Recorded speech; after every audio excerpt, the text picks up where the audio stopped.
What is going on, everyone? Yu-Gi-Oh here, and we are back with another video. Today we are going to be looking at the first public iteration of the Adventure Mikankguu deck list. This, of course, is in response to the 2.5 card combo video that I posted recently that did involve the Adventure deck list and our beloved Mikankguu cards. This deck is also a response to the Isolde ban that happened just a couple weeks ago at the time of this recording. And of course, since that ban, I have been coming up with strategies, tips, and techs in order to figure out the best way to optimize the build of our Mikankguu going first strategy. But before I dive into this deck list, I have to give a huge shout out to my buddy Sneaks, who is in the Mikankguu Discord, or the Mikankguu with me.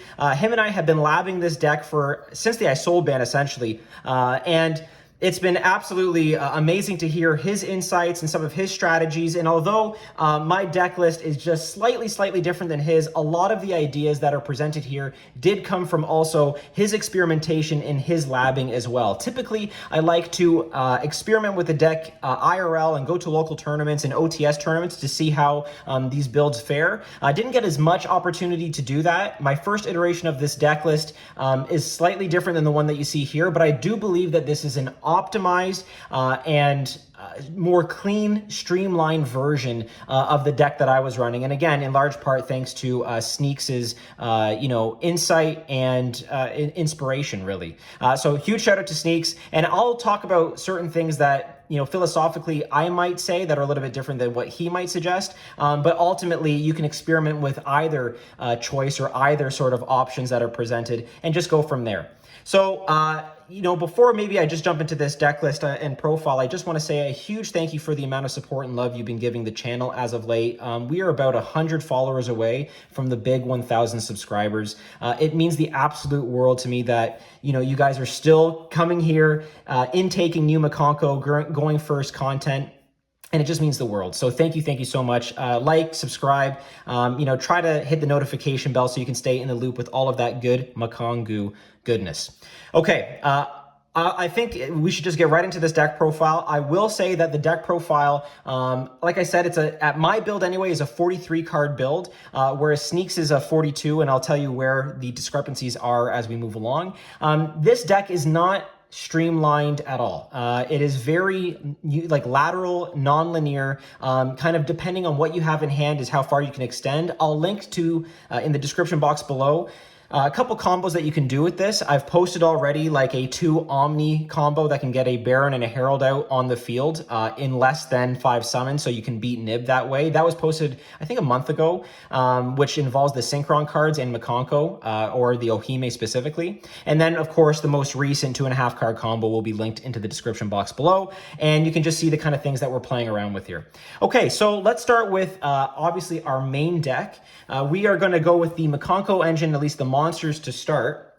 And no surprise, of course, to anyone, we're going to start with 3 Ohime. I won't belabor this too much. If you've seen past profiles that I've done, 3 Ohime is excellent. Obviously, it's your searcher, it's your extender. It allows you to equip and target non-targetable things in grave because it targets the equip in grave, not the monster on field itself. So that's really handy and really nice to have. Okay, so we also have, and this is where I think our builds slightly differ. We have, of course, the 2 Huli and the 2 Hare. Now, at this point in time, this is what Sneaks is working with, the 2-and-2 ratio. I have added Nini to the deck list here, so this is what's going to take it up to the 43 notch because he plays 2-and-2 with a Spirit Walk as his trap of choice, which is completely fine. And actually, in my combo, I showed what you can do with a Spirit Walk in the back row. I've since modified that to include a Nini and a Promise. So I took out a Spirit Walk and added a Nini and a Promise to the deck. And my reasoning is simple. Our boards, they can be rather wide, and they do put up monsters that have similar attributes. So, for example, it's not uncommon to have a Huli, a Griffin Rider, and a Baron, for example, on the field. Those are 3 win monsters. So if Super Poly is running around, it's good to have a back row sort of, not necessarily out, but a way to push through that a little bit more. And I think having a Promise is really nice in the back row just because you don't need a Mikankguu card on field in order to proc its effect. So retrieving a Nini right right from deck, and then using some of the plethora or multiple equips that we have in grave or possibly in our hand already is really viable. So, you know, even if you get somewhat blown out with a super poly, you still have access to play, and even like a singular Nini can sometimes be enough to just halt you know, a game-ending battle phase. So that's why I have the ratios as I do. I normally go 2-2-1. So right now I'm seeing how it works, but by all means, you can cut that Nini and just have the 2 and 2 like Sneaks does. Okay, let's keep it going. So yeah, I really enjoy all of those Mikankguu girl ratios here at this point. I don't think I would change anything to it, but if you do want to, there is that option available to you. So into our adventure engine, we have obviously 3 water enchantress. You need this in order to get your right. Just really good consistency. It doesn't hurt that it's a level 3 as well. And you know, obviously pitching it with your Synchron engine is good too, because it activates in the grave too. So there's some really cool hidden synergy with obviously the adventure engine and the Mikankguu cards and with the Synchron stuff. So just keep that in mind. We're also working with one Griffin Rider here too, goes without saying. Some people view this as a hard brick. I think of it more as a soft brick in the sense that it can special itself with no monsters on field. So it is possible to special a Griffin Rider and then bounce it back with an Arabesque and get free value out of it that way. Another reason why we play the Promise is, you know, in some of the lower ceiling hands that you might have, a Promise in the back row with a Hooli and something else might be just enough to survive and then push forward from there. So yeah, we do play the 1 Wandering Griffin Rider. Obviously, that's pretty standard. In terms of our Synchron engine, we have 3 Revolution Synchron. These cards were at a pretty reasonable price for a little while, but unfortunately they've gone up since, because I do believe Infernoble Tech has made this card part of their strategy.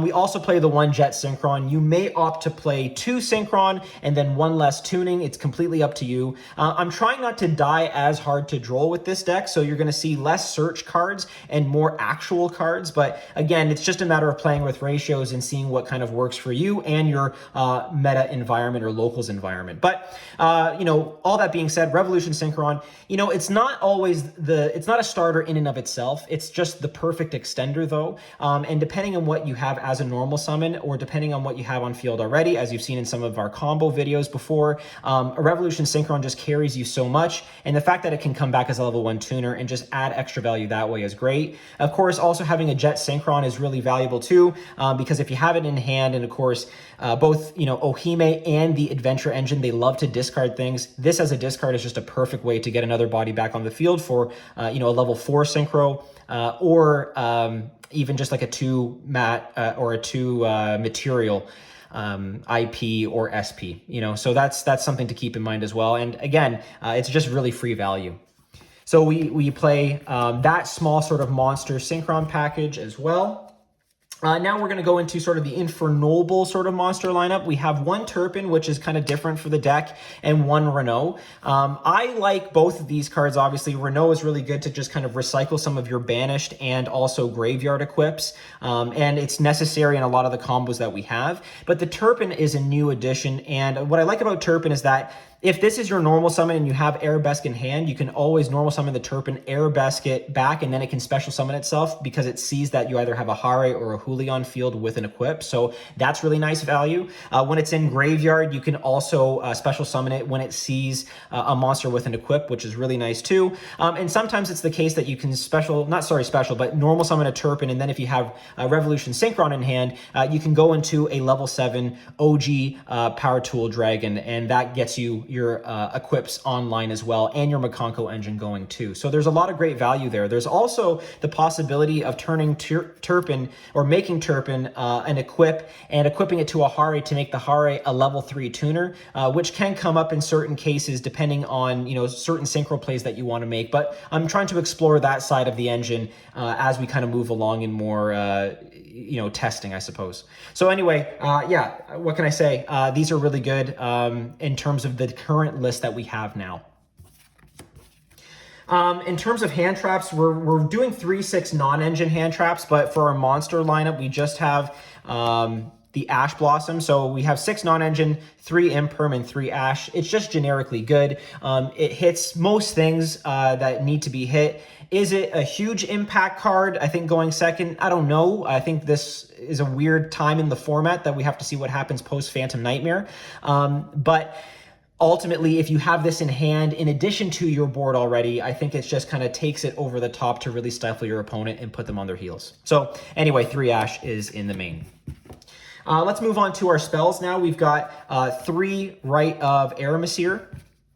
No surprise here. I think you want to see this card in hand. I do see a lot of people play 1 or 2, but again, I want to try and dodge Droll as much as possible or limit being exposed to Droll as much as possible, and it hurts when you get Drolled on a card that searches another search card. So we're playing 3 Rite of Aramesir, obviously. We're also playing 1 Fateful Adventure. And 1 Draco back. Yeah, these are obviously all standard. You know, drawing the Fateful sometimes hurts. This is why I think bumping up the deck list to about 43 or 42 is the right call, so you can try to see this card just a little less, but see hopefully more of these starters here. So that's what we're doing there. What's also nice about having Draco back as well, sometimes, you know, having it in hand is fine because you can discard it for free, but also grabbing it and using it to proc some of your effects, whether it's your Mikankguu girls or I don't know, proccing the effect of like a Angelica, something like that that allows the other engines to get going is also kind of nice. So it's not like a brick by any means, because in this particular build you're going to find that it has some value. And even if you're down real bad, again, sometimes you have this in hand already or in graveyard because it was just discarded there. And for example, you need to bring out a Promise or use your Promise, bring out a Nini, and equip the Draco back if you're down real bad and don't have like an Arabesque or a Maya Wishadori in the graveyard. So just things to consider. This is, I think, the right ratio, but if you want to add more non-engine slots to this, then you can probably cut on the rights. But like I said, we're constantly trying to deal with Droll, and you'll see in the main deck how we have other options to deal with that card as well. In terms of the Synchron stuff, we do have 2 tunings. You can maybe cut 1 tuning for another jet. That's totally up to you. But 2 has felt fine. The mill effect actually comes up sometimes depending on what you want to get into grave. Again, getting our Mikankguu girls into grave is not a big deal. We want that. Sometimes we want equips in grave. Sometimes we want a jet in grave. So the mill, just like it is with the Revolution Synchron, is not a bad thing for us, and in fact adds extra value in a lot of different cases. So we continue to play that. Now going into the Mikankguu kind of spells and equips and all that kind of fun stuff. We play the 2 Ceremony. I think now that Isolde is banned, Kagura in the main or even the side is no longer necessary, just because Isolde was able to send so many equips for free and then just get so much free burn damage out of the Kagura play. But for now, I think for a grindy or a grind state, we got to go with the 2 Ceremony here. I think it's still necessary. We're also going into our, like I said, our equips. So we have the 3 Arabesque here. I say this every single video. It's an E-Telly, it's a Compulse all in one. It's probably one of the best equips ever made, and it breaks boards, it establishes boards, it extends through certain things. It can bait out certain interactions as well. So I think this is just an amazing card to have, and you have to have it at 3. We go into our one-ofs now in terms of our equip cards. So let's go with our Fire Dance here, our Maya Wishadori, and our Reflection Rondo. And we'll also add the Durendal here too. So these, of course, all are standard within most Mikankguu builds going first.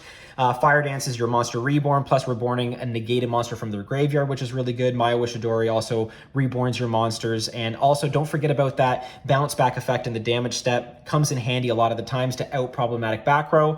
And then the Reflection Rondo is there, you know, just as an in-archetype Snatch Steal. But hey, Snatch Steal is legal now, so if you want to play that card, by all means do that. You know, you can't activate the effects of cards that are snatched by Rondo, so Snatch Steal I can see definitely having some value. And I'm also excited to see what Ashoka Pillar does in Maze of Millennia for us too. And of course, we have Durendal here. This just gets us to our Infernobles and sometimes a Hare, and allows you to have sort of a grindier game state, especially when you can equip this Durendal to a Herald of the Arclight or an IP. And you've seen in these combos before that I've posted that you can just recur a lot of bodies and have a lot of board presence and stickiness just off of the Durendal being sent to graveyard. So keep this in mind. I think these ratios are really good. I've seen some people want to bump up Mikankguu Fire Dance to 2 and Reflection Rondo like out of the deck entirely. I'm not sure yet, but it's something to consider. Okay, so this is, again, you know, we're trying to deal with Droll in any way we can. And so here's some of our defensive cards to try and deal with that. It's not perfect by any means, but I think it's the best that we can do. We have an Instant Fusion here, and we have also a Called by the Grave. Again, you know, Called by the Grave is called by. I mean, what can I say? It just takes care of those problematic monster hand traps.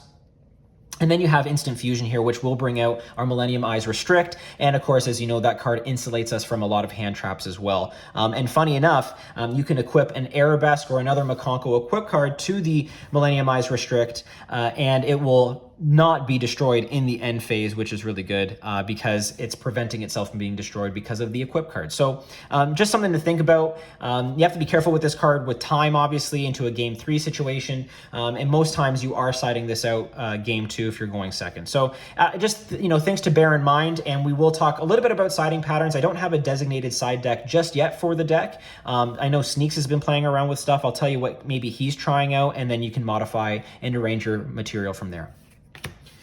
And of course, we go into our traps. As I mentioned, in addition to the Ash, we have 3 of our infinite impermanences. These are great. They don't take, they don't proc the effect of a triple Tactus Talon or Thrust, so that's really good. And yeah, I mean, just generically good. That's what you want. It's good to set. It's good to use, you know, when you draw into it, so you can just negate something right away or bait an interaction right away. So I like having these in the deck. And like I said, we do play the one Promise here as our Mikankguu trap. It's just, you know, I find it has a lot of value and a lot of sort of, you know, recursive ability in being able to, maybe not recursive is not the correct word here, but it just, in the case of a blowout card or something that blows you out completely like an evenly and your Omni's wasted, this just gives you some extra support in order to keep playing. And sometimes Anini and Snatch stealing something on your opponent's turn can be just enough to help you survive. But you can replace this with a Spirit Walk. We are also siding Rivalry and Angel Ring as well. So again, if you're in those time situations, a Rivalry into Angel Ring could be effective, and it also could be effective again when you know your opponent is going to put some blowout cards or blowout spell cards into their deck and try to get you in a very comparable position. So keep that in mind. All of our trap cards are good. That's the funny thing. But in order to kind of keep the deck count down, I made a decision. We're at 43 cards with this, with Promise and Nini. Okay, let's move on to the extra deck. And the extra deck is rather spicy in terms of what we have going for it. And, you know, obviously you saw off the top that we do play a Herald. Typically we play 2. In this build, we're only playing 1 because of space. So we do play the 1 Herald of the Arclight. It's a mini Macrocosmo. It's an Omni Negate. It allows us to get to Ohime. It's a fantastic card. I love it. We also play the 1 Angelica, Princess of Noble Arms, and the 1 Synchro Infernoble Knight, Captain Roland. You'll see, or you have seen in the 2.5 card combo video that was posted, that Angelica gets to him, and then he allows us to kind of keep playing and revive the Turpin to go into a level 9.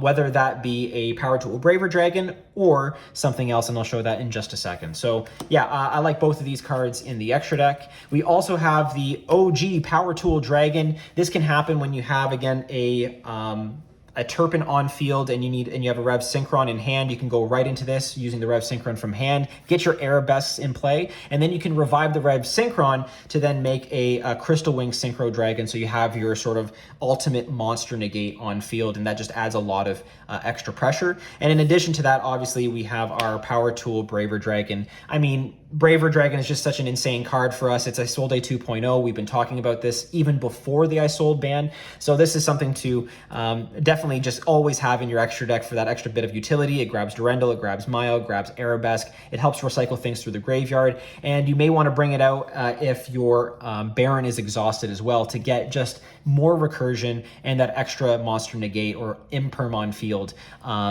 You know, in a grindier game state. So yeah, I love all of these cards for their own reasons. You know, Crystal Wing Synchro Dragon can be a tower in its own right. So a lot of boards, sometimes in a simplified game state, can't even handle this. So it's good for sure. Now, if you already have you know, the Ohime in hand. Like I said, the last combo that I showcased allowed us to go into Power Tool Braver Dragon to then, you know, access our Mikankguu stuff and our Ohime. But if you have that already, then you can go into an Infernoble Knight Emperor Charles, which is another great level 9. And of course, that allows you to link into the, you know, Emperor Charles the Great. So, you know, it's good to have there. Obviously, a non-target pop is really good, but ideally you want to get to your Link Charles so you can do 3 effects in one.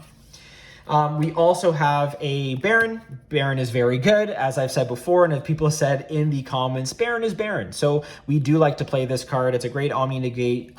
It also has the fun effect of being able to proc Angelica's effect on field because he does target. So as a result of that, you know, you can then go Angelica effect to chain and then bring out your Synchro Roland, and away you go. You're off to the races. So definitely something to think about. And like I mentioned, we have Emperor Charles the Great. You know, having a spell trap negate on field is also really good. And, you know, if you open optimally, it's always nice to have this option to go into him just to add more pressure and make a more unbreakable board. We do run also one Salamangreat Almirage. I like the utility of this card because sometimes you just need a normal summon a Mikankguu girl and get her to grave, so that way you can sort of turn on the effects of some of the equips in grave, like a Maiwa Shidori or a Fire Dance in hand. And yeah, I think it has also valued the fact that it contributes itself and prevents something from being targeted is really good too. So cool. We do also play, we brought this back into the fold, Barricade Borg Blocker.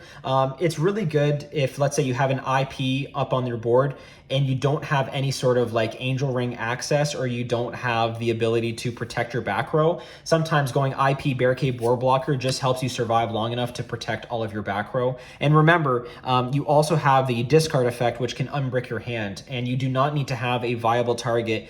Just the way this card is articulated and worded, I won't go into it too much here, but you can discard for cost and not be able to retrieve a designated target by the end of the game. So, or sorry, the end of the turn. So anyway, really good, unbricks hands and also protects your back row. And as I mentioned, of course, we do have the IP and the SP Little Knight in here. IP is really good just to get into, you know, again, SP plays, or eventually get into an Apo play, because we do spam a lot of bodies on the board, and we like to take things as well. So it's very easy to get into either of these and just create more disruptions on the opponent's turn, which is really good. So just bear that in mind. And like I said, the IP into a Barricade board blocker, has come up several times in testing, not only with myself, but also Sneak. So don't underrate that card by any means. It does come up when you're trying to just protect your back row and make sure that you can survive. And also don't forget about the funny interaction with Barricade Board Blocker here, that if you do equip a Mikankguu equip card to it, like an Arabesque, it can't be destroyed by card effect, and neither can Arabesque. So there's this really cool Mobius strip or loop of protection or lock that happens here that really kind of gets your opponent questioning what they can do to out either of those cards, and usually it forces a battle phase. And if they have to go battle phase to just get rid of this card, we've already won the match, because at that point we have instant clapback and we have a lot of recursion already. Also, don't forget about the fact too that Fateful Adventure can give us access to a not just a Dracoback and also, oh, sorry, I can't speak right now, a Dracoback or a Griffin Rider, but it can give us access to an Enchantress, and the Enchantress can then bring out, with right, a token, and so the token can be used for some of these link plays as well. So just keep that in mind, because I think that's important too. Sorry, folks, I kind of had to scuffle through that a little bit. My apologies. Finally, we have the Millennium Eyes Restrict. I kind of alluded to this before, obviously, with the Instant Fusion, but this is just more protection against Droll. Sometimes you can also bring this out going second and then try to, you know, bait an interaction with the Instant Fusion. Or in a lot of cases, what I found is that folks forget about Millennium Eyes as, you know, a suck up, and just allows it to take a monster off the field completely. So it doesn't destroy it, it just equips it, which is really cool. Which also kind of, you know, thematically fits with our deck, which is kind of funny.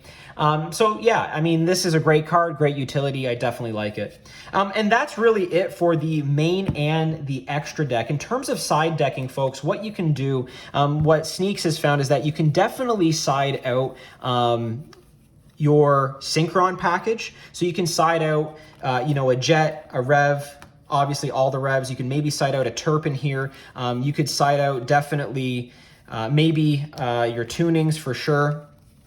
You could even side out potentially the Instant Fusion, as I said earlier. And look at how much space you have at this point to just put any more non-engine into the deck that you want. It's really, really adaptable and flexible that way, which is what I like. And what Sneaks was testing is more of a going second Mikankguu build in his side patterning. So doing a lot more Kaijus, putting in Slumbers. And this seems to be, and with back row removal as well. So kind of going with that blind second Mikankguu attitude when you know you've won the first match and you know you're going to be going second. So siding these cards out in order to effectively kind of bring in your Kaiju package is really effective. So give that a shot and see what you think with that. But I think that gives you just a lot of flexibility and utility for being able to push through and break a lot of boards. And what's nice is that you don't have to get rid of your adventure engine for this, except for maybe one or two rights. You still have the option to, in a grindier state, in maybe a second game, going into some of the adventure stuff and pushing for there and putting up at least one Omni Negate. So yeah, it goes without saying, this is a deck that I think, like I said, is very non-linear and does require some thinking to be done, but most hands are very usable. And as a result, I think that's going to give players a lot of sort of fun and freedom of expression to kind of do what they want with this. So I'm really curious as to see what you think of this build. I know some people might be taking it to regionals. Let me know how it goes. Comment in the comments below what you think you would do to this deck and how you would try to push it even further.